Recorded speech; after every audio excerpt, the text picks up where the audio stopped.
Ces patients sont parmi les derniers à bénéficier du service de chirurgie de l'hôpital. Couperet est tombé, personne n'a compris pourquoi on voulait fermer ce service alors que l'acte chirurgical, la prise en charge est bien faite. Et c'est là-dessus aussi où là on rompt et on crée vraiment une fracture sociale. Avons-nous la même chance de guérison sur tout le territoire, que l'on habite en ville ou à la campagne, que l'on soit riche ou pauvre? On nous prend pour des billes, nous sommes des gueux. On n'existe plus ici, Pays d'Apt. À proximité de la salle de réveil, déserte, cette infirmière a du mal à digérer ce qui arrive. Ma grosse crainte, c'est qu'il y ait une vie possiblement gâchée, voire un décès à la clé. C'est l'humain qui est impacté, sans parler des femmes enceintes ou des problèmes que les enfants peuvent avoir dès la naissance. Les médecins se sont opposés, ils n'ont pas été entendus.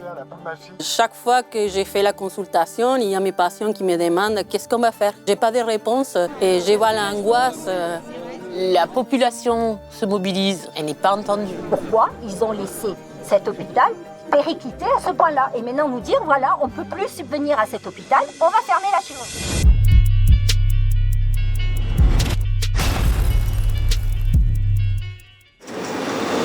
Et bienvenue dans un nouvel épisode de Casse Sociale. Cette fois-ci, on sera à Apt, environ 1 heure d'Avignon. Parce que la casse sociale, ça concerne aussi le milieu de la santé et malheureusement le service de chirurgie dont on va vous parler aujourd'hui à l'hôpital d'Apt. Allez, suivez-nous. Apt, c'est une petite bourgade perdue dans le Vaucluse. On n'est pas vraiment dans les zones défavorisées. Mais n'empêche que ici aussi, certaines décisions de l'État peuvent créer des inégalités. C'est pour en parler avec les concernés qu'on s'est rendu sur place. Alors, l'hôpital pour la région, il faut savoir que nous sommes sur Apt. Pays d'Apt, c'est le bassin de vie d'un bassin de population de plus de 30 000 habitants, que tu multiplies par à peu près 2 ou 3 en plein été, puisque le Luberon est une région extrêmement touristique. Donc, l'hôpital d'Apt et la ville d'Apt, c'est un centre de vie par rapport à cette population qui est éloignée de tout. Je suis chirurgienne à l'hôpital d'Apt. Praticien recruté par l'hôpital d'Avignon et mis à disposition du service de chirurgie de Apt depuis 2021. Nous, qui on est chirurgiens d'Avignon, on était mis à disposition de Apt pour pouvoir proposer de façon décentralisée les soins à l'hôpital de Apt. Apt n'était pas autorisé directement à faire de la chirurgie. C'était Avignon qui avait l'autorisation et qui nous mettait à disposition des praticiens. L'hôpital d'Apt fait de la chirurgie, je dirais, commune, d'urgence ou non. La prise en charge des appendicites, des hernies étranglées, des pathologies qui sont très fréquentes. Je sens que vraiment on rend un service à la population du bassin de Apt, très importante. On accueille des personnes qui ont des altérations d'état général, qui ont des anémies, qui ont des cancers. Enfin, il y a beaucoup. C'est un panaché très, très étendu. L'hôpital d'Apt, je l'ai vu évoluer de façon dynamique jusqu'à présent. Des organisations qui étaient innovantes. Voilà, une belle dynamique, je dirais. En juin, on nous a annoncé la fermeture du service de chirurgie et du bloc opératoire pour le 31 décembre 2025.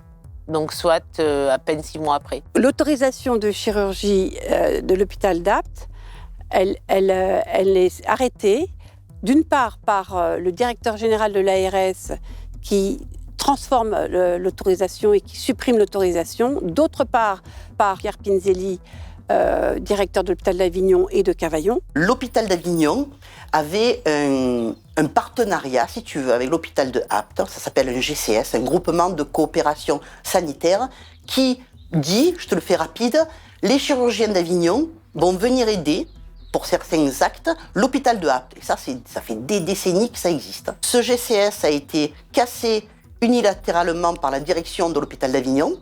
Il a pris acte qu'il ne voulait plus être en partenariat avec l'hôpital de Apt. L'ARS qui est contrainte par un gouvernement qui dit « faites des économies », on va dire, retravaille le schéma régional de santé en disant pour faire des économies, on va fermer 2 sites en Vaucluse. Une décision unilatérale d'une direction qui dit « moi je me retire » et un arrêté qui porte révision du EPRS et le 27 juin, on apprend que le projet régional de santé est complètement révisé, modifié et qui prend acte de la fermeture de ce service de chirurgie. Un truc de fou. J'étais surpris parce qu'on n'attendait pas du tout décider la fermeture comme ça. Ça s'est fait très rapidement, si tu veux. Et donc, le couperet est tombé. Personne n'a compris pourquoi on voulait fermer ce service alors que l'acte chirurgical, la prise en charge est bien faite. Surtout qu'on n'a jamais eu des moments de concertation. Nous ne sommes pas demandé notre avis. Et on a senti aussi qu'on n'a pas eu non plus la possibilité de développer des projets alternatifs à la fermeture. Alors au début, c'était un problème budgétaire.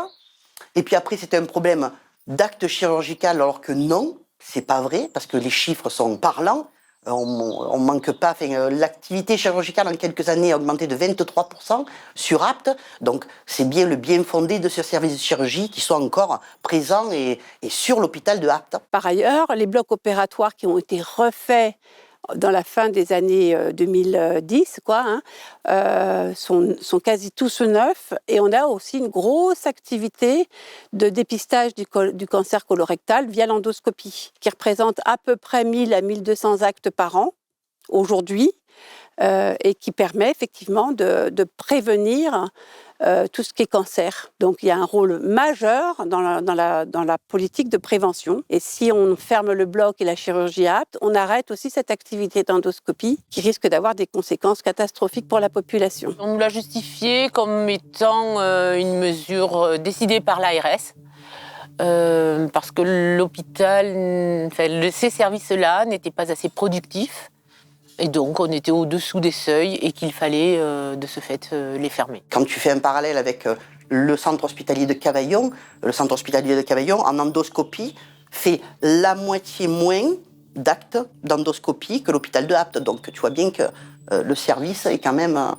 il y a de l'activité chirurgicale. Et même les chirurgiens te le diront. Notre service de chirurgie, c'est un service, par exemple, qu'en 2024 a été excédentaire. Pas les coupables directs des problèmes économiques de notre centre hospitalier. La directrice nous a dit que les patients seront pris en charge à Cavaillon, ils reviendront après bloc. Bon, ça paraît curieux parce qu'il faut quand même une surveillance par les chirurgiens, justement.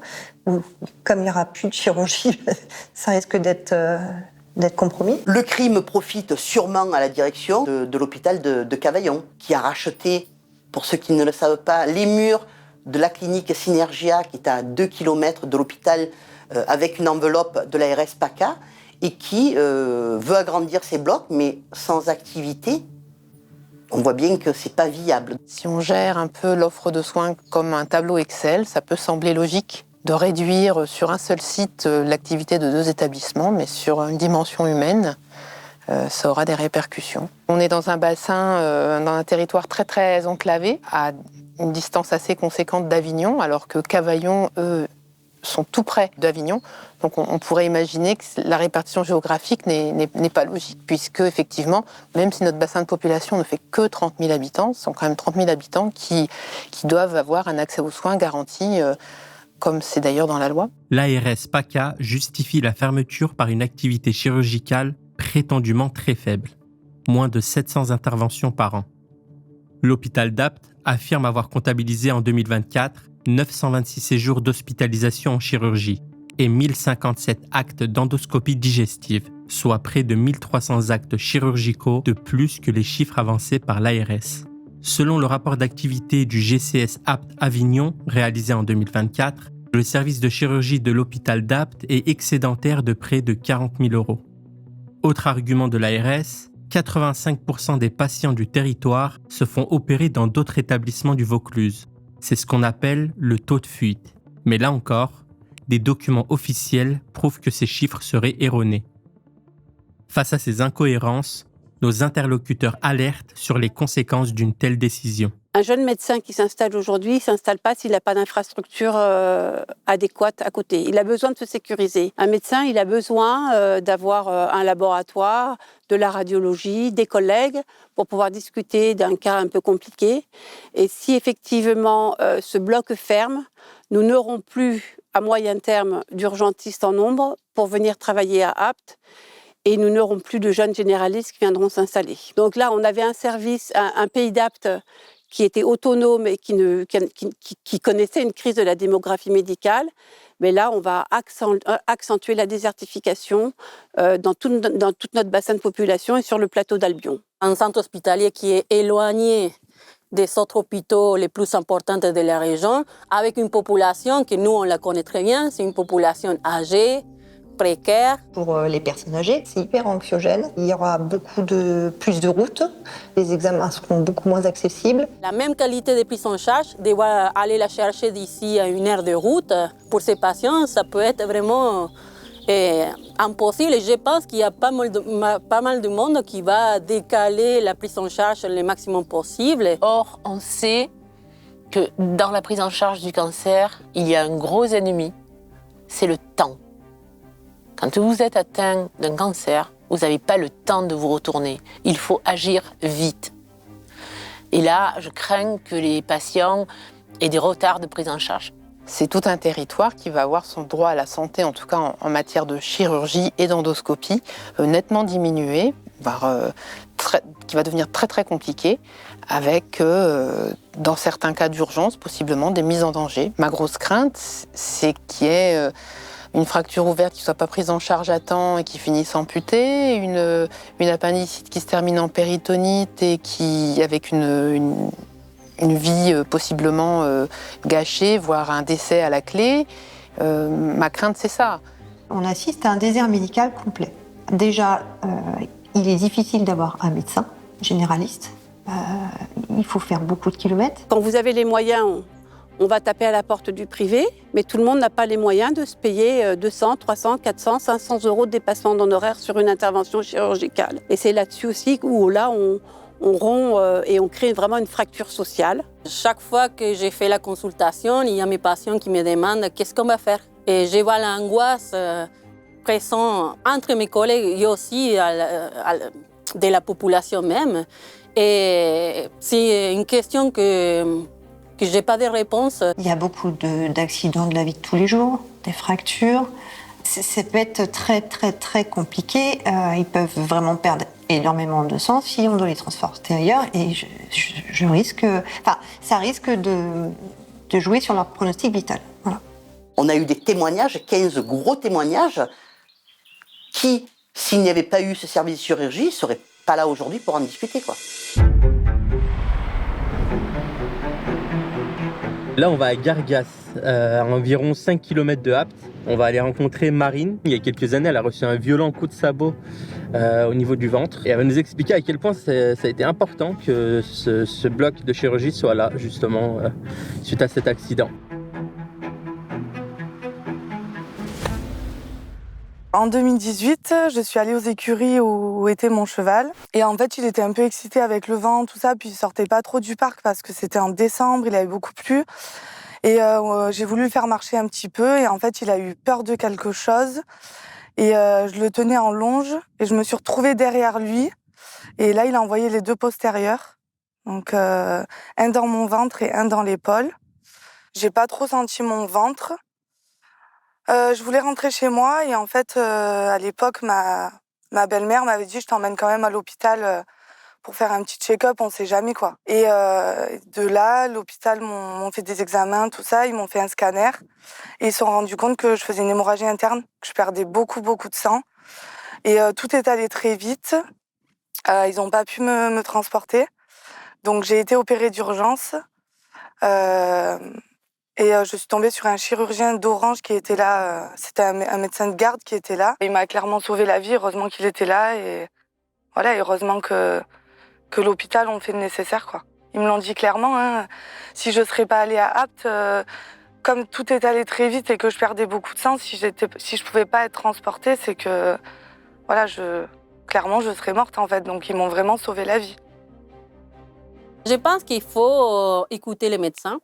Et on est en train de dire que pour nous, c'est une décision qui va avoir des conséquences catastrophiques. Et je pense que c'est possible de travailler une alternative. Ma solution, ce serait de conserver cette offre de soins. Effectivement, il faut pouvoir mutualiser. Si la situation financière est nettement compliquée, il faut qu'on arrive à mutualiser. Pourquoi pas avec Cavaillon, certainement avec Cavaillon d'ailleurs, puisque il faut absolument réussir à maintenir une activité, la diversifier, répondre vraiment aux besoins de la population. Moi, si j'avais les personnes responsables de cette fermeture en face de moi, j'aimerais leur dire, j'aimerais qu'ils pensent à leurs enfants ou à leur entourage et qu'ils se posent la question, si jamais il y avait une urgence comme moi, est-ce qu'ils seraient contents de faire je ne sais pas combien de kilomètres, voilà, alors qu'on n'est pas transportable et de risquer la vie de personnes en fait. Comment ils le prendraient, quoi. Je sais pas, ça leur ferait pas peur, je sais pas. Je pense qu'ils se rendent pas compte, quoi. Il faut pas baisser les bras, parce que si on baisse les bras, c'est trop facile. En face, ils ont gagné. Donc, on essaie de mobiliser comme on peut, et on essaie d'y croire jusqu'au bout. Moi, on est le 4 novembre, j'ai toujours espoir que ce service, et je suis pas la seule, que ce service de chirurgie ne ferme pas, que ce bloc opératoire ne ferme pas. Mais il faut toujours... le combat, tu sais, il continue. Jusqu'au 31 décembre, on se battra avec la presse, avec des manifestations, avec des préavis de grève pour les camarades sur l'hôpital de Apt, mais il faut que ça continue, quoi.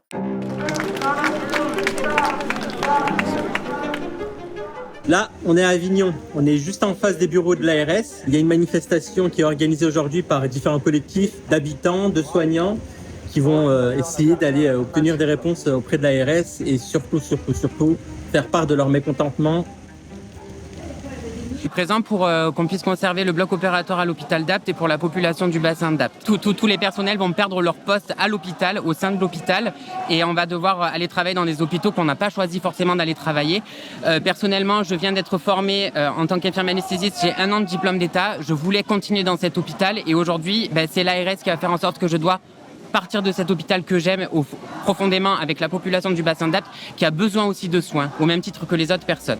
Les médecins se sont opposés, ils n'ont pas été entendus. La population se mobilise, elle n'est pas entendue. La maire s'est mobilisée, s'est manifestée en disant que l'hôpital d'Avignon n'avait pas les capacités d'assurer cette activité supplémentaire. Elle n'a pas été entendue. L'ordre des médecins s'est mobilisé. Il n'a pas été entendu. On se sent complètement délaissé, on sent que ce sont des décisions qui sont totalement arbitraires, qui sont fondées sur des chiffres qui sont peut-être faux, on ne sait pas, puisqu'on est au courant de rien finalement. On est désemparés, cette décision est brutale, rapide, et nous laisse anéantis, tous. Je crois encore à la fonction publique hospitalière, j'aime mon métier et j'espère que ça va continuer.